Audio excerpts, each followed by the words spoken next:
Ito ang Liris Chika mga mosang. Dani Pangilina Belmariano, 6 taon nang magkapiling sa araw ng mga puso. Yan ang pamumuking ni Tita. 8 taon na silang magkasama at walang bahid ang paglalamlam ang kanilang relasyon.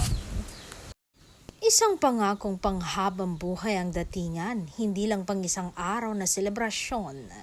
6 years na still sweet sa isa't isa. Ito ang relasyon ng tahimik pero sulit.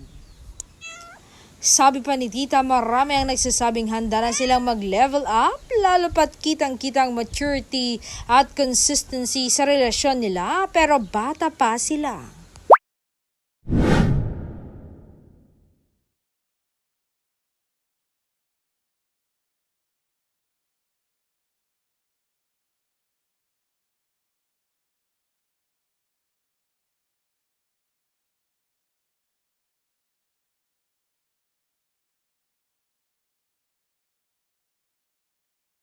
At hinding-hindi ako magsisisi dahil nagmahal ako ng tamang tao.